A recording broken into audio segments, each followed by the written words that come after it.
All right, game 2 of the day. We've got NRG versus Mad Lions. We've got Belvath, Callista, Kennen, all banned. Love those bans. Oriana, Jax, Zaya as well. So we're basically just dropping power picks. We'll see how they look to sculpt the draft. I do want to give a quick nod to Fnatic. Look what they're doing here. This is a Cassiopeia hover into a, wait for it, snap to Leo lock, right? Like you hover it, the moment you snap pick lock, if for even a moment you confuse the other side into thinking that maybe there's a Cassiopeia there, and then you're like, oh wait, there's Talia, that buys yourself time in preparation. This is something that should be second nature in the drafts, so I want to give them a shout out for draft expertise. Maokai, Kaisa, Jace on the starter, traded for Rumble, Alistar, Jarvan. This is certainly the stronger group of picks here. This is very easy synergy. Plus we have Alistar and Jarvan top on the tier list. Rumble as well, just right there. These champions are all insane. Jace, Kaisa, Maokai are all good, but I think they're a step below. But going on to the other side, they ended up with Rel, Silas. Silas going to be exceptionally strong into this game. Alistar is one of the best ultimates in the game, if not the best, to grab for one of those big team fights. So we'll see how that plays out. Certainly we have a lot of wombo combo here, with Maokai diving in, Rel diving in, Silas can join them, and Kaisa can join them. Now, the big X factor is going to be this Neela pick. We do think that Neela is very strong, and Neela can do some very special things, on top of one of them being that she synergizes well with what this team is trying to do. That being said, it may over-index on it, and it may mean that they actually get gapped in attack range here. So we might see Kaisa and Jace actually have a field day in this matchup. We'll see how that ends up playing out. But without further ado, let's go check out the game.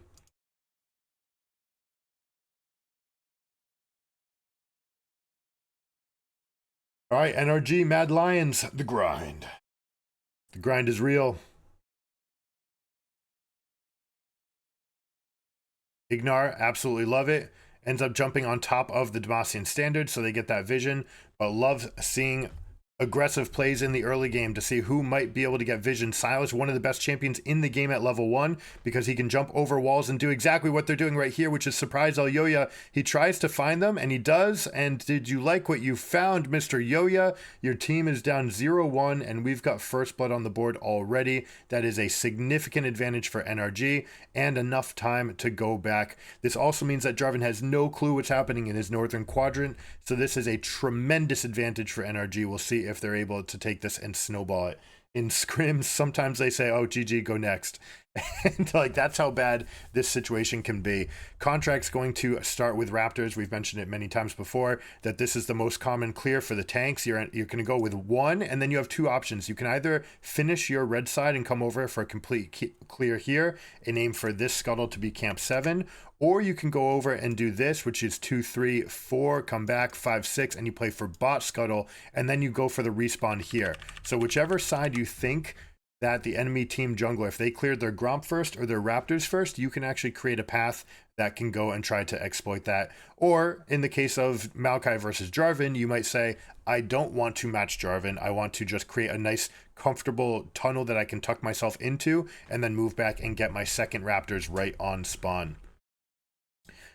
Palafox getting the first big trade-off, which makes a ton of sense. He's got plus Dark Seal to his advantage here.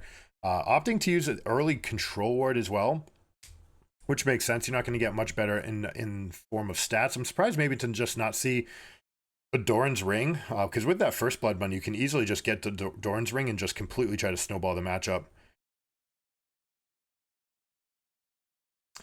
Jarvan, on the other hand, Jarvan's going to try to exploit Maokai's start. So we might see something where he goes for these 6 camps. He might actually circle back around, go for the bot side scuttle, and go for the respawn on the Raptors, especially if they catch wind of where Contracts might be right now. I like what Contracts is doing here. You take a moment, you like wave at mid lane.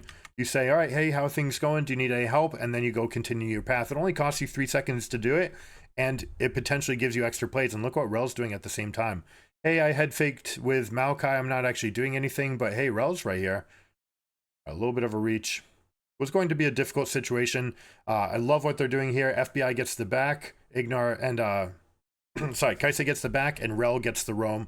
This is something that we've seen more from blue teams for whatever reason. Just really good recall timers coming from this. A lot of it having to do with the presence that they had at the beginning of the game. But you get that push, you crash the wave in, Kaisa gets the recall, and you step back to base. Rel uses that as a roam timer and then comes right back so that they have a quick jab in the mid lane and they come back to it. Now, the fact that Maokai is actually uncontested for top scuttle against Jarvan is very bizarre. This is basically a change due to the fact that Talia's feeling super uncomfortable into the Sylas matchup. She should have been able to hold prio for herself and then go and contest this. There's really no world where Maokai should be able to go get that on his own without getting punished by Jarvan in normal circumstances. Now, here we go. Dokla taking a big chunk of damage. I'm actually very surprised. Is he trying to bait this? All right, he is. It's because Sylas is here. He doesn't necessarily know that there's a Jarvan in the pit. Chasey ends up pulling it back. We'll see if this ends up holding on. So this is going to be a canceled recall, most likely. Did he actually cancel it or not? Yes. All right, he stayed. He's going to be there for the fight. Now, Palafox is stuck a little bit deep. Jace is going to have to stay with low resources.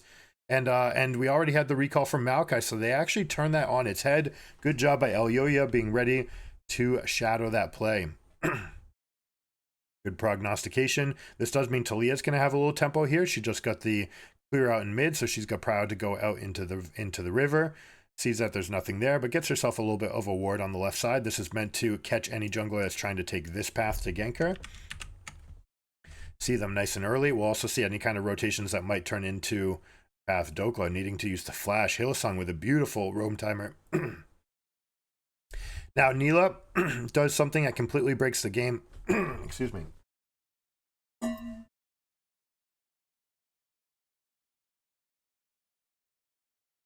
Neela generating extra experience in the lane can completely change the timers for where you're looking for roams. You see how she's already level 5 despite a fairly normal lane phase. She's got this extra XP for herself. She's actually going to have a fast 6 as well, which means she might be able to be she will be 6 by the time the Rift Herald spawns. You see how Alistar's getting some roams off as well, while this lane is just pocketed in the happy spot. Neela is untouchable right there. And when Alistar does come back, he'll get a quick little boost on his experience. This wave is waiting for him. We'll see. It looks like Ignar's trying to punish. It looks like they might get a little bit of a punish. They can't engage. Maokai cannot step in on this. You will get answered by a pulverize, and then they'll step to the side and headbutt you under turret. So Alistar is able to make it there for the wave. Blue team correctly taking their prio and turning it into a dragon. It's actually a pretty early recall from Rel. Yeah, I'm surprised. I'm glad that they took that back. Rel does a significant amount of damage. Her base values get amplified so much against monsters. So it's definitely a champion that you can look to take those early dragons with and continue contributing, I should say. And plus, like, taking your recall faster than Kai'Sa may not get you that much more. It may give you a roam timer. It may give you an opportunity to answer up in top lane. But we might have an answered flip push here. Oh, no, we're going to have a full on engage. They're going for the turret. We get the wave dead. Jace goes for the QE on the wave. Gets a little bit of damage back, but not enough. Well executed by Mad Lions. This whole time, Neela and Alistar are just holding this wave for themselves. So they're actually getting a huge flux of golden experience advantage, denying all these waves from NRG. Normally, after that dragon take, enemy team has to be really cautious because they know that you've got more numbers in the pit. I'd like to see that turn into a, hey, let's go crash this wave, reset it so that we'll be in a better position for ourselves, and go from there. But they opt for the recalls instead, which means that this lane basically got froze for, what was that, 4 minutes? For at least 3. Now it's finally breaking. They've got the big advantage on the wave. They've got all of these extra minions. This is going to be enough to create a dive. We'll see if Talia goes for a push and a roam. The timing is wrong, though. All right, so a play that's available to them, they could have gone for a push here. Jarvan finishes his camps. Then you bring everyone into the camp, and you basically bring 4 people into the bot side jungle together. The fact that they went and tried to crash that made the timing wrong. It also means that Ignar was able to hold the wave, keep the casters outside the range, which means that now we have the happy spot on NRG. They get to hold this wave here momentarily. And you're going to see Mad kind of push the limit right here. But look at this XP diff, 7 versus 5. The other two are both 6, but that can be a tremendous advantage. They didn't end up getting the extra, well, they could go for an extra level 6 play because they've got 2 level 6s and Rel does not. But they opt for nothing special. Neela just outpacing the NRG solo laners for XP right now. That freeze was tremendous, gave her tons of advantages. We'll see what she's going to go, by the way. Gale Force was tremendously strong on her, but it has been nerfed by a lot. We'll see if she goes for Infinity Edge, which is a stat stick, which she does love. But we also don't have the Overheal on Bloodthirster she used to love. It's completely different champion now with the item changes and adjustments. So we'll see whether or not she finds a good path, whether or not they're actually comfortable with what she's trying to do. Beautiful knock-up chain right there. Jarvan Talia, just a wonderful combination. But here we go. Palafox using the Maokai. No, that was just Maokai Ultimate. Maokai Ultimate from long range means they get one back for themselves. Beautifully done. FBI, or you can be able to escape this. You guys have a tremendous level discrepancy here. Ignar's still level 5. Means that they feel so good about this. Not just the spells that you have, but the extra stats. Like Alistar compared to Rel right here, we're talking about an extra 400 health and 15 armor in that difference, right? So when you're going for that all-in, that is a huge, huge difference.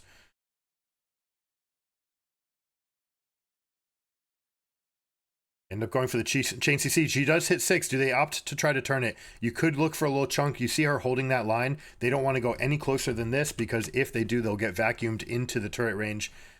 So well done by NRG to survive that. They were down tremendously. Ooh, uh-oh, Ignar missing Q. Locking yourself in that animation can be a problem. Also, FBI might not realize that Elyoya's in position. We're going to go for a wash here. Alistar is going to... No, he does not have his ultimate. Nor does Neela. So there's not much option for a dive. They could try to bring Talia with a teleport. They do have the empowered teleport from her. We'll see whether or not she comes in for this. You can teleport to the Demacian Standard. We'll see if that's an option. They don't take aggro. This teleport's too soon.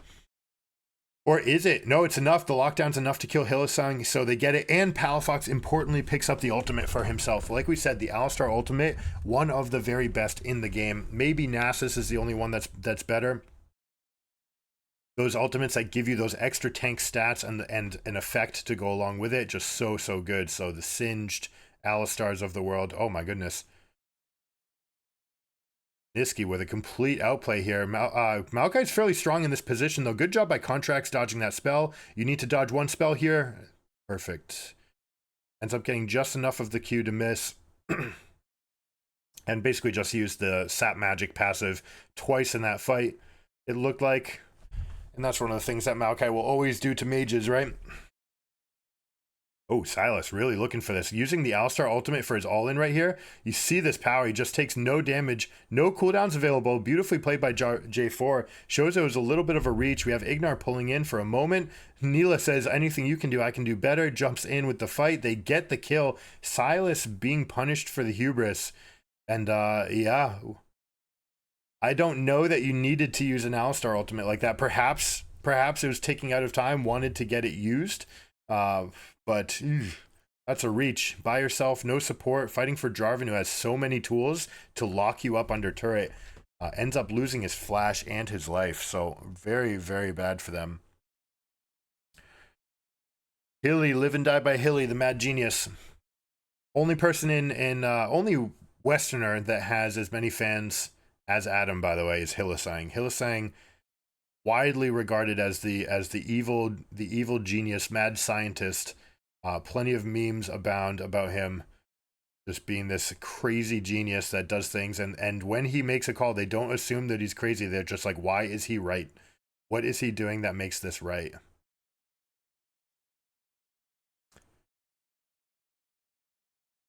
All right, Hilly bites the dust. Palafox does in turn. That's 2 consecutive deaths. That's really got to feel bad for him. Dokla going to get a little bit stronger. Was 0-3. The solo laners getting a little bit gapped. Largely it's Rumble. Like, Rumble's just a tier above these guys. It's something that I don't want to see you let through unless you're blue 1 picking it. I think it is that good for this draft. That same tier, we have Ivern, we have Ashe. Although Ivern, I can see why people don't want to pick Ivern because it changes the rules of the jungle. It completely forces a new playstyle. So even when it is that strong, you don't often see it in pro because it completely changes. But let's take, for example, the teams that won their promo series. I won't spoil them right now. I'll put a link in the description below for those games. But if you're in there and you don't play again until November, right? Like, Next week, they're going to have some time off after this goes off. Then we're going to see Thursday, Friday. Then we're going to see the resolution of the Swiss stages. And then knockouts start the Thursday after that. So we're talking about 11 days from now. If you're a team that's already qualified, I would be taking any pick that you're like, huh, this is actually pretty strong. Let's see what we can do with it and try to warp for it. That said, I don't know that they have access to 1319 anymore. Which can make things tremendously difficult. This is something that they put in the post Riot did. You can put hashtag Riot please if you think this is nonsense. But they said they're basically going to stop paying attention to pro. They're going to cater towards the 10 million players that are waiting for a patch, and not wait to give access to these players to the game. And it's just like, why not? I feel like you're completely capable to give these guys a functioning practice tool on the patch that they're playing on, and give them chrono breaks so that they can recreate situations and play from there. They just refuse to do it. I hate it. That's just me though. I come from traditional sports. I like to be able to rehearse, to practice, and to take it. And these guys, like, I think it's disingenuous to think that the masses don't want to play like the pros. Right, it all ends up trickling down, even to your lowest level. People are like, oh, let's just say learning EQ from Jarvan. That came from Fnatic season 1 at Worlds, where they're just like, oh, I can EQ as a combo, right? And then that trickles its way down, and then people start learning something as simple as that, and it goes all over the board. All of these mechanics, people have more fun on their champions when they see people do incredible things with them, like we saw last game with that Bard Flash. That you're going to start seeing that in your games. I think it's exciting. So anyways, if you agree, hashtag Riot please, and ask them to give us a functioning practice tool and chrono break. And pros, I believe that they can cater to a pro game. It seems like they're moving away from that. I think it's a mistake. Anyways, going back into this game, we've got 2 dragons to 0. Mad's going to pick up some standing gold for themselves here, 500 gold for this turret. Nila's already moved over into the mid lane. As always, we're going to see bot lanes move into mid. What's interesting to see is what sort of priority they're laying. So right here, you see how they're taking control of the southern quadrant. They're actually giving up this side, but it does empower Taliyah to do this push. So you use a round of wards to protect one of your laners, and then you can say, all right, do we come back for this fight? We actually really like our position with these champions and their synergies. The dive bomb combination is very, very strong here. I hate this teleport from Taliyah because it doesn't give you any good angles. I really wanted a ward from like right here, and then you put the wall behind them. So it ends up that NRG gets out freely, and they use a Maokai ultimate to disengage. So they will chill for a while they wait for that cooldown to come back. They pick up the Eye of the Herald. It means Taliyah wasted teleport. And like I said, that teleport just kind of did nothing. On top of doing nothing, it was on a control ward, so they see it. If you don't know this, vision wards, when you teleport to them, do not give vision, but control wards do. They can see it on the minimap when you teleport to a control ward. So ideally, you'd like to go, and realistically, you could have gone on to anything, even a Demacian standard from Jarvan, right? He could put that spell on cooldown for you. It's like, all right, we're 8 seconds away from a fight anyways because we're waiting for your teleport. So, for example, you could have put it right here. Taliyah could have come and created this wall and then said, all right, we're bringing it to you, Rumble Jarvan style. Can you guys hold on to yourselves in the middle of this cataclysm with Nila Alistar diving in on top of you? All right, control wards both in these bushes. We've got the dot bush advantage. Carzzy stepping forward, going for a flash engage on the ult, but doesn't actually get anyone, which means that NRG is going to have a lot of traction in this fight. You see Palafox going up for the maximum, stepping up forward. The entire fight is split apart for Mad Lions. Kai'Sa flying around the map means that she's going to be able to single out these targets and clean up the fight beautifully executed by NRG, but Alistar gets one back for the team. Jace actually coming back to the wave, griefs Kai'Sa just a little bit. I don't like the play to go here anyways. Like, you'd rather kill this, and it's an ace, so you actually could kill this turret as well. So Dogla going for this bot outer turret is the worst prize that you can get available to you. It does mean that they're going to get 1,500 gold from standing turrets, and they're going to get the dragon for themselves. I love this double flash in response, gets Carzzy out of position, and then the re-engage from Rel saying, all right, we've got your prio target. Nila does go invulnerable to auto attacks for a bit, and puts that same buff onto Hylissang, but it is not enough for the rest of the fight. I like Elyoya's attempt. I love Palafox using the stopwatch there. And they clean up the fight. And look at these guys, right? Silas Jace already leaving. What for what?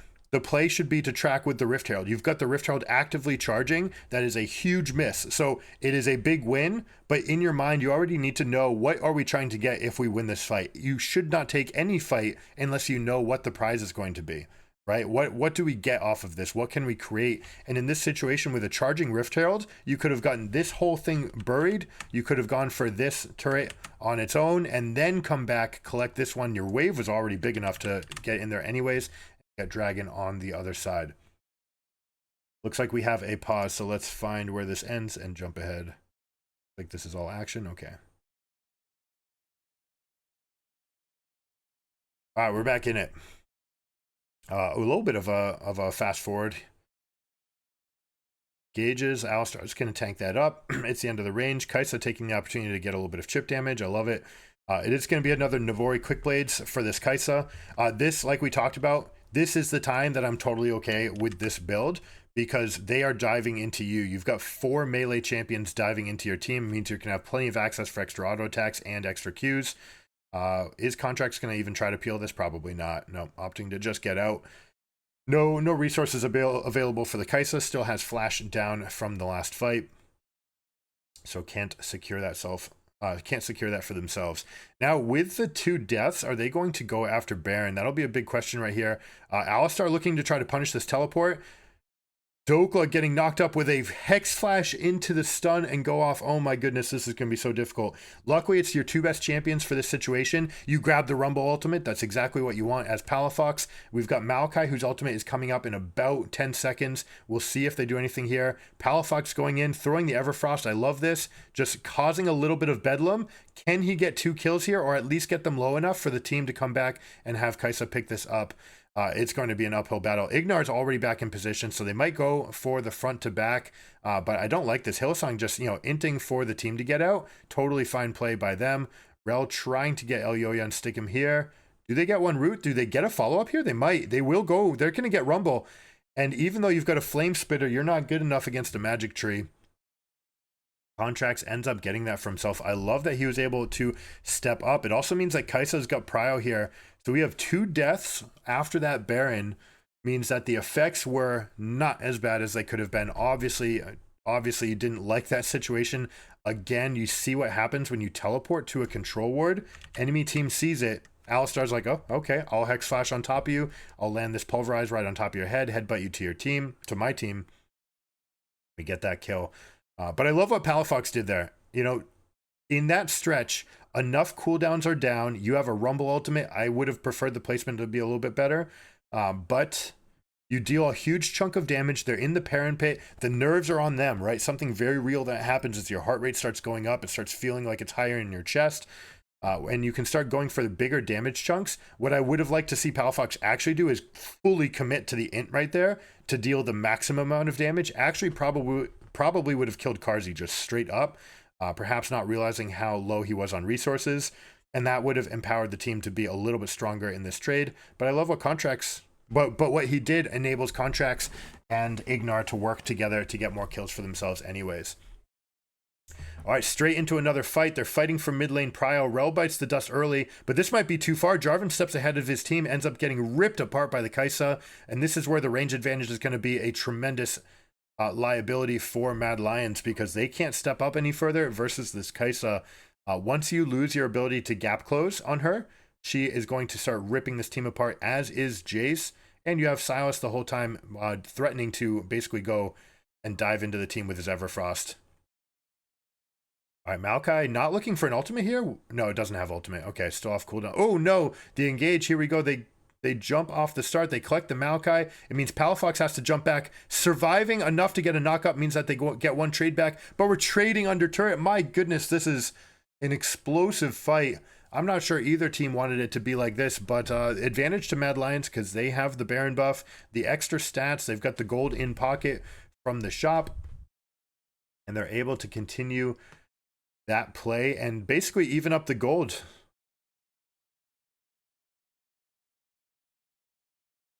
The Talia wall actually kind of threatening their own team, perhaps not realizing what it was going to be doing, but saying, all right, we're drawing this line of scrimmage. We're going to go back forward. Elioya kind of, I don't know that he needed to die so quickly there. Feeling like they were strong, maybe decided that he needed to be a point of pivot where he could step forward, but this is a complete mistake. How do we allow ourselves to get double knock up from a Talia, a random Talia W?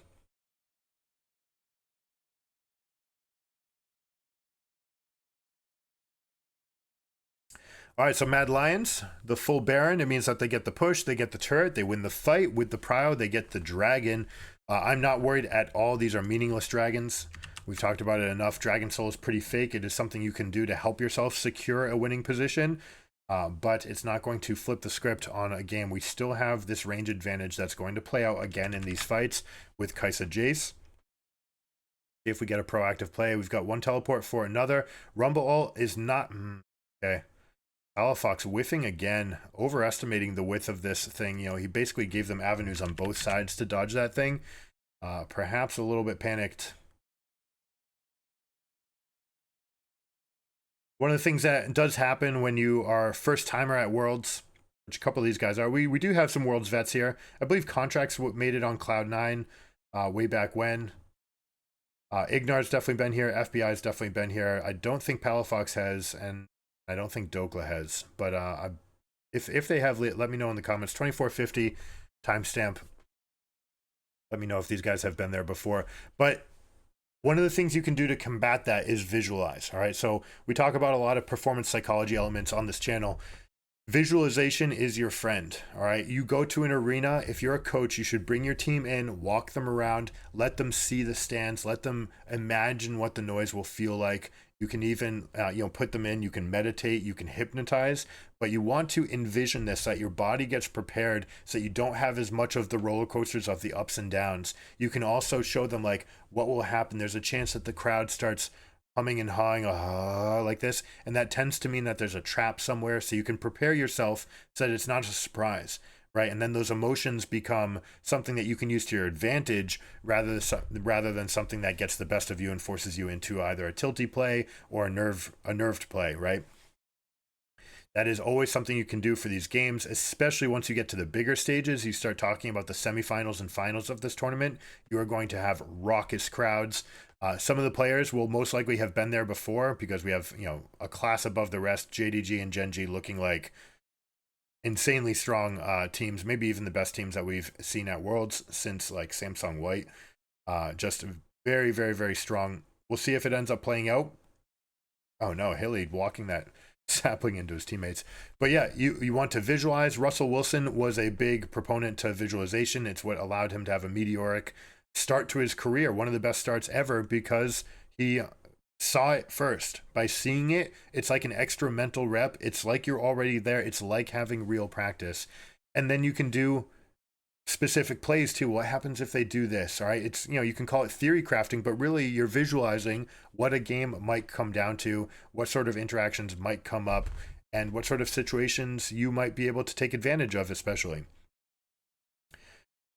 So especially with these newer teams who haven't been here as much, Mad Lions, this roster has been here before. They're totally comfortable. They were at MSI as well.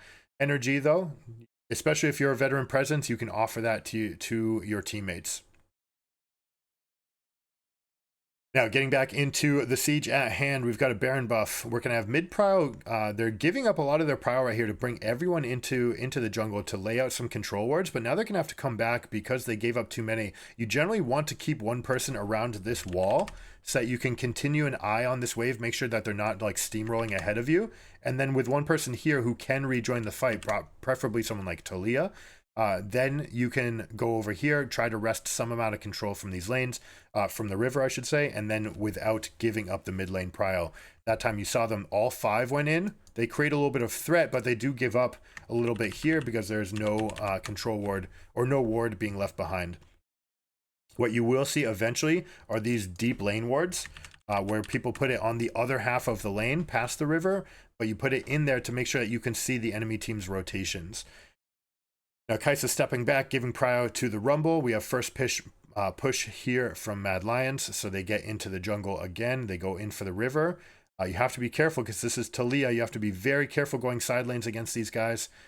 Niski actually jumping off to dodge the effect here. We'll see if Palafox ends up using the Talia Weaver's Wall for himself here. Flashing away. This is all so that he can get this Weaver Wall, but that's never going to get you out. They're just dealing you damage. Palafox is just making some really bizarre plays this game. Have to feel like he's riding that roller coaster.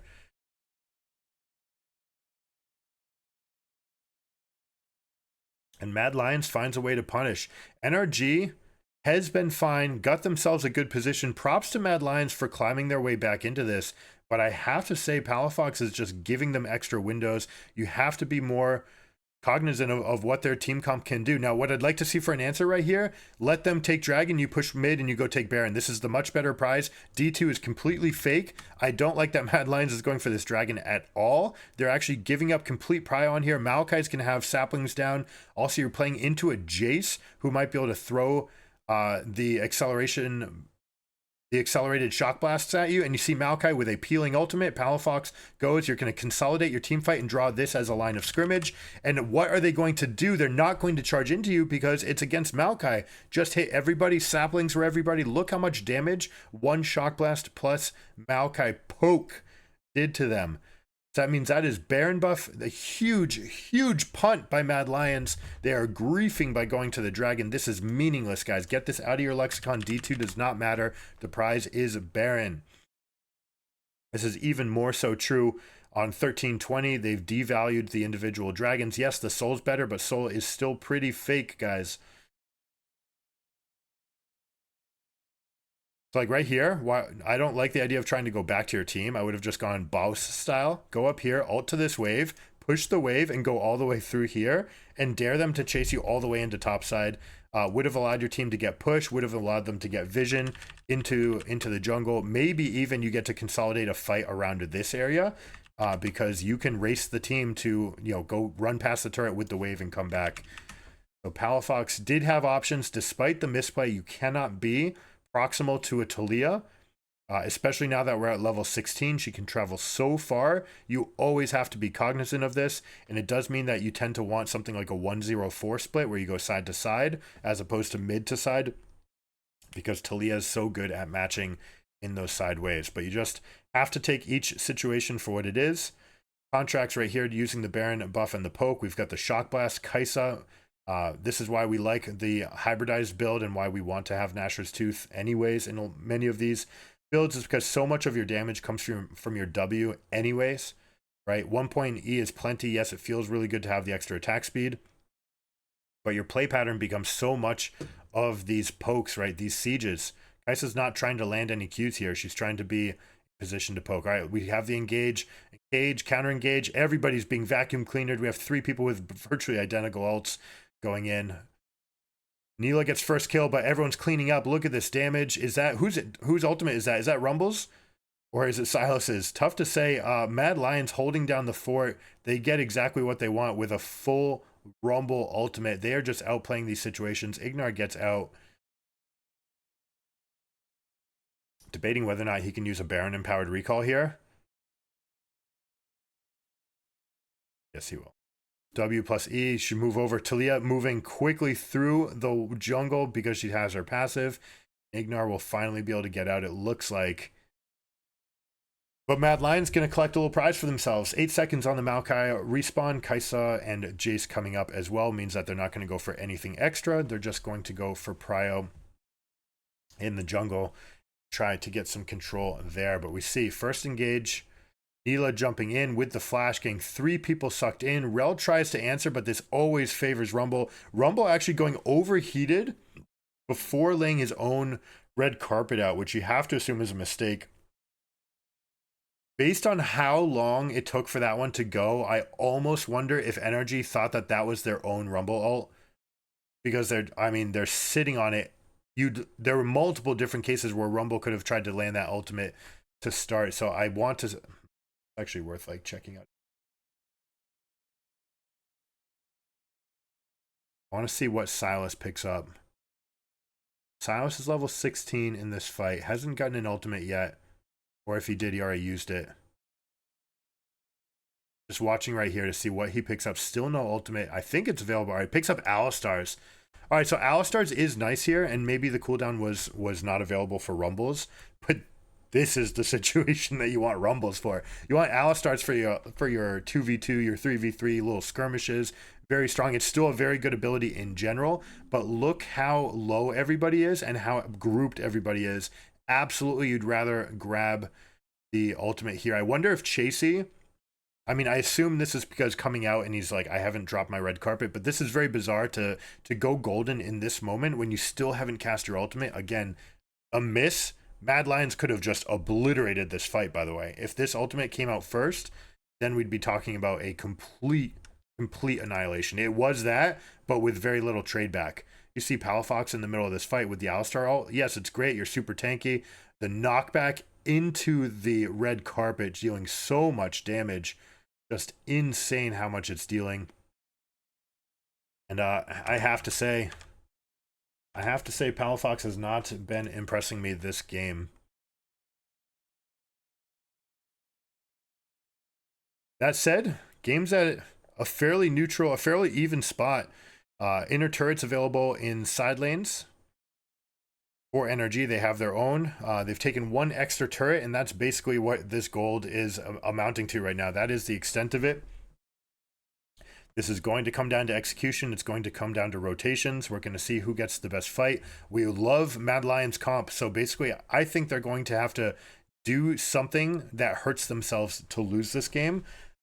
Usually that means overreaching and playing into the range disadvantage, right? The fact that we've got poke, and we've got the long range advantage here from Jace and from Kai'Sa means that that's the advantage that they have for themselves. They're trying to start these fights off with any amount of advantage.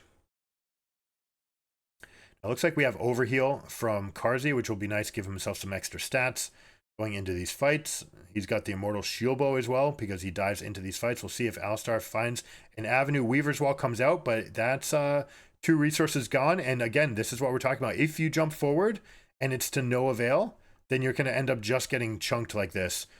Which is exactly what happens. Now, I like what FBI is doing, pulling the aggro. You'd like to pull the dragon right over to this corner and then draw this line of scrimmage, force them to come forward into you. You see these 2 control wards being part of the control in the fight. You see 2 people stepping ahead. Niski's not part of the fight, which means that we have up numbers for NRG. They get the kill into Jarvan if they're able to take more. Niski, what are you doing? You need to get into this fight. This is a 5v3. Well played by NRG, recognizing that they have this window for themselves. Huge heal from Karzi. They're going to pick up Alistar as well. That's the win. Kai'Sa's getting enormous. Niski and Chasey, they were just not able to get into this fight, perhaps calling back, but it means that they get out. Palafox finally with the big play. Teleports over. They get the kill. We have 26 seconds on Elyoya. That should be enough to end the game. They've got a massive wave built up already. Skip the dragon. No, someone's pinging. This is wrong. You do not need this dragon to end the game, guys. The timers are long enough. You could have ended. Oh my goodness. All right, so a little bit of a miss.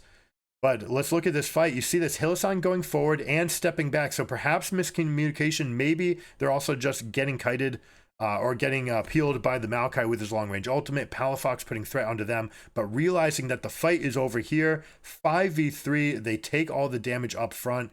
Positional win. You get the team to come forward, put this big terrain in their pocket and force them to warp themselves around it or work around it, and then they come through. You already have 2 control wards down as well. NRG opting to take the Soul and the Baron off of that instead. I would have preferred to see the end, but this is probably checkmate as well, but not definitely. We're talking about 2 mountains. We still have tremendous damage coming out from these guys, plus level 16 on Jarvan about to come on the horizon. All the rest of the major carries are all level 16. Alistar and Rel obviously lagging behind. We'll see how they opt to try to defend here. Against Baron, Talia, one of your best friends, okay? I don't like that they've used teleport here. They used teleport just to get a push, and it looks like... I mean, I don't think it's Zhonya's money or anything. She just bought stopwatch. It's not like she's sitting on lots of components. So that teleport was used just for tempo to try to eviscerate some waves. You're trying to buy yourself some time. Obviously, every wave that you can kill that won't have a Baron on it. All right, I need to pause to talk about something. This is a mistake. This is a big miss by Kai'Sa. when we're talking about all the pressure that is on the map, okay? These waves, this mid lane is going to arrive faster than the other waves. So you are supposed to sit on this wave and wait. Your minions are going to take less damage. You can kill the casters if you want to create a push. And then you just let this wave slowly chunk its way in. What you want to do is allow the other waves to create more pressure. You want this wave to be up at about here before you start pushing. By pushing this wave right now, you're actually just giving them the wave, and you're setting yourself back by 30 seconds in the mid wave, which actually means that this wave now needs to be held by 20 seconds. So after seeing Kai'Sa push this, your team needs to now react and say, all right, we need to slow push bottom, slow this down. Again, only kill the casters, then go and just frame last hit the melees. Try to get like last possible frame for your last hits. Again, the gold may not matter, so you don't even need to get the last hits here. It's not about the extra push, and you definitely don't want to accelerate because you need to slow down and let the next wave come up to join you. So this is a macro miss. The one advantage that you get for doing this is it puts vision on their side of the map a little bit faster, and it allows you to secure some vision for yourself, but you can still do that with the potential energy of the wave. You can just hold it back and then move up later. So I'd like to see that improved from NRG. They do capitalize on the fact that two players were seen top. You saw them spam pinging the Rumble and the Alistar, meant that they knew they could get into this quadrant. Silas does hold on to the wave just long enough, and here we go. Synergize pushes. This is what you want with Baron. Now you can sit on both people. You can see how Ignar and Contracts, you see how they're sitting in between the waves. This is so that they can affect both sides. Both sides can peel any kind of all-in. You've got your wingtips right here, Dokla and FBI, your long-range champions on the outside, and then you have Palafox sort of hovering in the middle so that they can join. All right, this little 1-3-1 combination for two turrets is perfect. This is really well played. Good defensive ward here. I'd like to see a similar one. I don't know if it's on camera and we just can't see it, but you want to have a control ward down here as well to make sure that they don't see you rotating. This ward right here is placed. You can place it right here.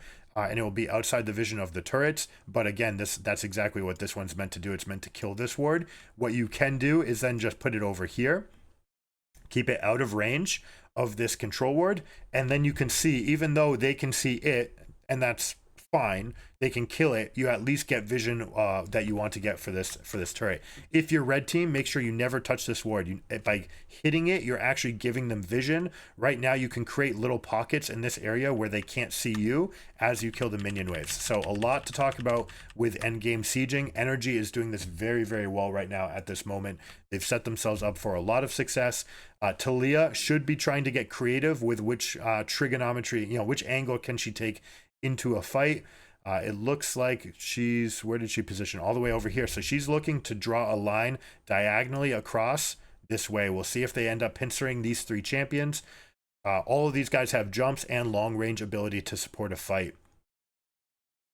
Love the formation. Now you may want to swap things around and put Jace on the side. Easier angles for him to poke. But FBI deals more damage to the turret, so you like seeing that. He gets that inhibitor down. Maokai pressing the gas right away, saying we're going in. This is all for peel. This is just to keep you away. Another horrendous ultimate there from Palafox. Like, that one wants to be horizontal across this line, forcing them to step forward or step back. If they step forward, you engage, and they have no retreat. If they step back, you move up to the turret. Instead, that one accomplishes nothing. Hillsong ultimate is being used. We're going to see Super come into the mid lane. So NRG is going to hold on to this presence. They're going to do everything to keep this cannon alive, right? As long as this cannon is alive, you've got long range damage available. Talia opting to wall them off, but there's nothing here. There's no engage. You didn't separate anybody, which means NRG has two inhibitors down at approximately the same time. They're also going to have the Baron empowered recalls, so you can expect them to go all move up into the top lane right now. You may have one piece of lingering vision that they drop for the dragon, but mostly what you're going to see here is immediate prio into the northern quadrant. You're going to use the supers for vision. This is going to keep Talia or Rumble at bay. Once you see them on the map, you can step up into that quadrant, get the deep vision. You're looking for something like here to see rotations. You want to get those, plus you want to have a line of control wards so that you know what is safe for you to rotate. Right now we see three people going mid. This is accomplishing nothing. Okay, Silas is picking up the wave, so they are bringing people in, using 4 people to come mid to go into Northern Quadrant. That's fine, all right? They go here, they opt to push the wave quickly. This puts a super in their lap, and then they can move into the jungle. But you see how they've created one line for themselves? You want to go and encroach past this and see if you can get deeper wards while you can eliminate their vision. Absolutely love that Mad Lions was able to give themselves a ward here. This will give Taliyah the opportunity to maybe get a big teleport behind them and maybe find a weird angle. The problem is this ward would be much better if you had someone like Aatrox, right? Like someone that really had flanking threat. Taliyah's not that flanking threat, and Rumble doesn't have teleport.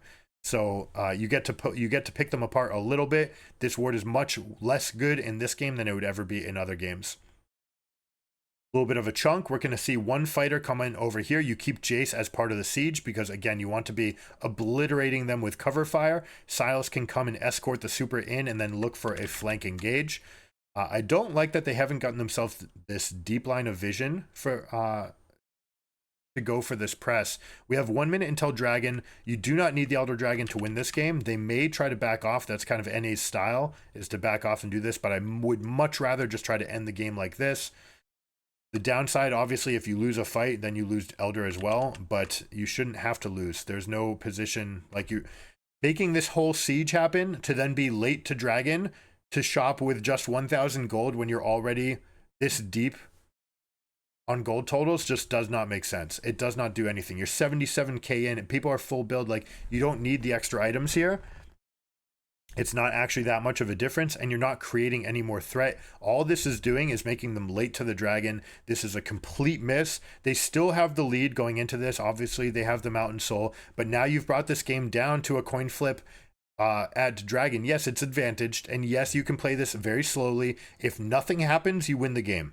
All right, if nothing happens, if they don't contest or if they just stand off, then you're going to have these supers coming in. We have 2 more supers coming in, 2 more volleys of supers, which means that they can just hold off, be very, very patient, use contracts to just throw saplings out, protect yourself as much as possible. Mad doing the correct thing, which is putting the play forward and saying, we're going to make this happen quickly because we need it to happen quickly. We need it to be an all-in. They do get Elder for themselves. Now it's going to be a matter of stopping backs. Douglas stepping forward. They're going for this. They've got the 2v1. Chasey getting a Elder empowered blast, but it's not enough.